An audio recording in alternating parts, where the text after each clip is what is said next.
Assalamualaikum warahmatullahi wabarakatuh. Perkenalkan, nama saya Ena Srilusiana dengan NPM 101200022 dari kelas C2 Universitas Teknologi Digital. Sebelumnya, video ini ditujukan untuk memenuhi evaluasi tengah semester pada mata kuliah Bisnis Internasional. Pada materi yang saya akan jelaskan tentang globalisasi dan bisnis internasional. Selamat menyaksikan.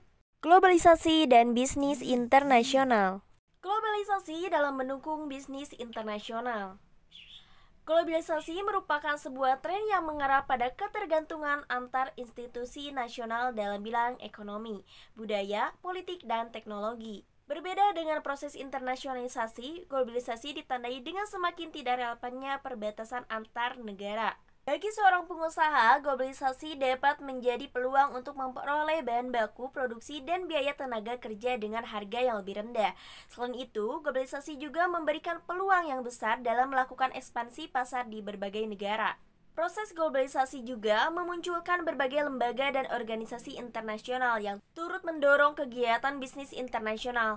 Dampak dari globalisasi ini dapat dilihat pada beberapa bidang bisnis, yaitu globalisasi pasar dan globalisasi produksi. Globalisasi pasar. Globalisasi pasar ditandai dengan adanya kesamaan preferensi pembeli yang berasal dari berbagai negara. Tren ini terjadi pada berbagai kategori produk seperti produk konsumsi, produk industri, dan berbagai bidang jasa. Globalisasi pasar memiliki beberapa manfaat bagi perusahaan yang menjual produknya di pasar global. Manfaat pertama berupa standarisasi kegiatan pemasaran tertentu sehingga mengurangi biaya pemasaran. Kedua, apabila pasar domestik menjadi jenuh, maka perusahaan memanfaatkan peluang untuk membuka pasar baru di negara lain. Tiga, dengan mengkombinasikan penjualan domestik dengan penjualan internasional, perusahaan menjaga kestabilan pendapatan. Manfaat ini utamanya dirasakan oleh perusahaan yang memiliki produk dengan daya tarik musiman. Selain itu, terdapat manfaat lainnya berupa kemudahan dalam menyesuaikan produk perusahaan dengan kebutuhan pembeli lokal untuk menjaga keberlangsungan produk dalam jangka panjang. Globalisasi produksi.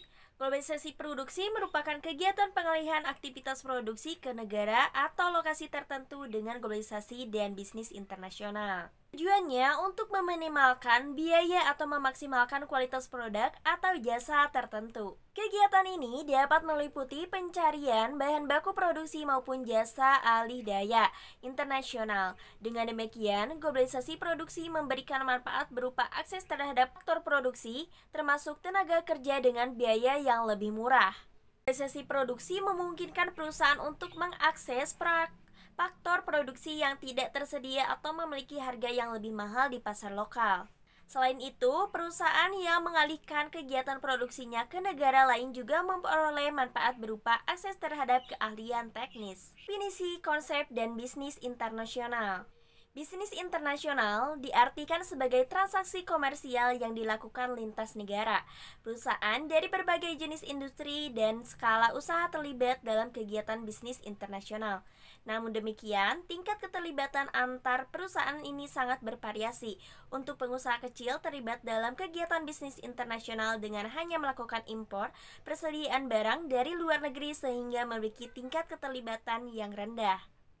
Di sisi lain, perusahaan manufaktur dengan skala yang besar memiliki tingkat keterlibatan yang lebih tinggi dengan melakukan kegiatan ekspor, impor, dan bahkan melakukan merger dan akuisisi antar perusahaan internasional.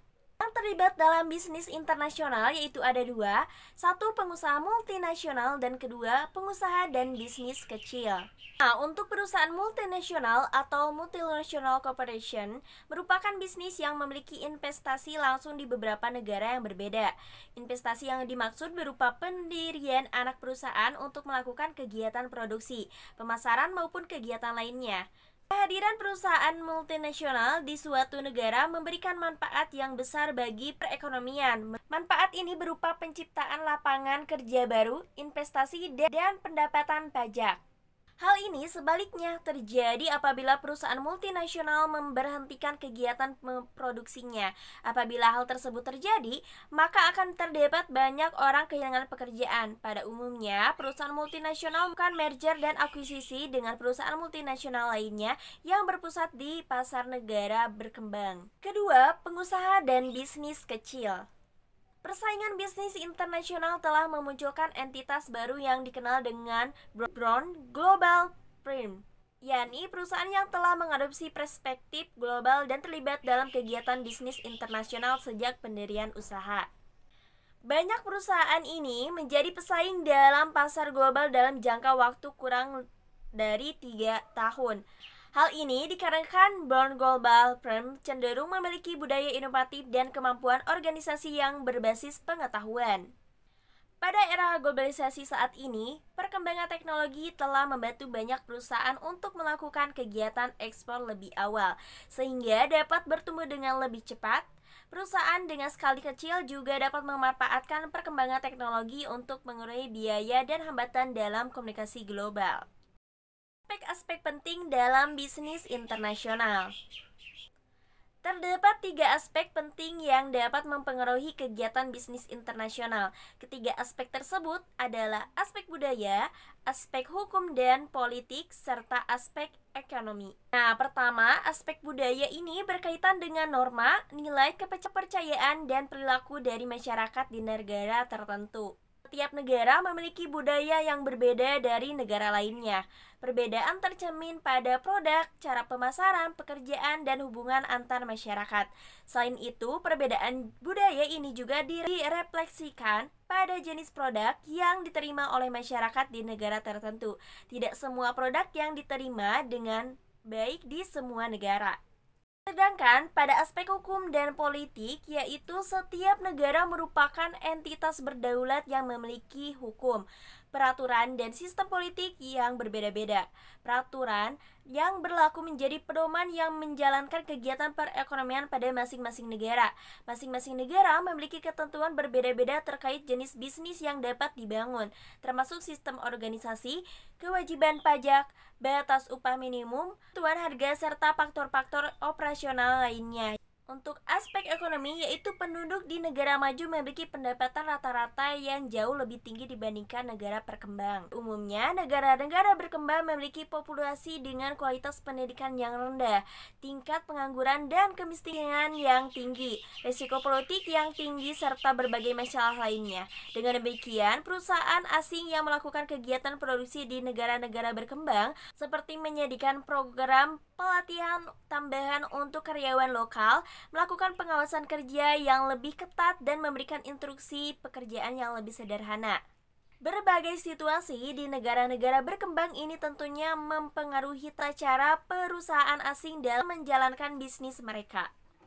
Terdapat beragam jenis kegiatan bisnis internasional, yaitu jenis-jenis bisnis internasional dapat berupa kegiatan ekspor-impor, lisensi, dan waralaba, rekanan aliansi bisnis, dan penanaman modal asing. Nah, dari materi yang saya jelaskan, berikut untuk kesimpulannya. Nah, globalisasi merupakan sebuah tren yang mengarah pada ketergantungan antar institusi nasional dalam bidang ekonomi, budaya, politik, dan teknologi. Globalisasi ini terjadi dalam bentuk globalisasi produksi maupun globalisasi pasar. Adanya perkembangan globalisasi ini telah mendorong terjadinya transaksi bisnis lintas negara yang melibatkan berbagai pihak seperti perusahaan multinasional dan pengusaha bisnis kecil. Masing-masing pihak tersebut tentunya memiliki 3 tingkatan keterlibatan yang berbeda-beda. Kegiatan bisnis internasional yang dilakukan berupa kegiatan ekspor dan impor, lisensi, dan waralaba, kontrak manajemen, aliansi bisnis maupun penanaman modal asing. Selanjutnya, berbagai pihak yang terlibat dalam kegiatan bisnis internasional juga hendaknya memperhatikan berbagai aspek bisnis internasional. Aspek-aspek yang dimaksud adalah aspek hukum dan politik, aspek ekonomi, dan aspek budaya. Sekian pemaparan materi dari saya tentang globalisasi dan bisnis internasional. Mohon maaf apabila banyak kekurangan. Wassalamualaikum warahmatullahi wabarakatuh.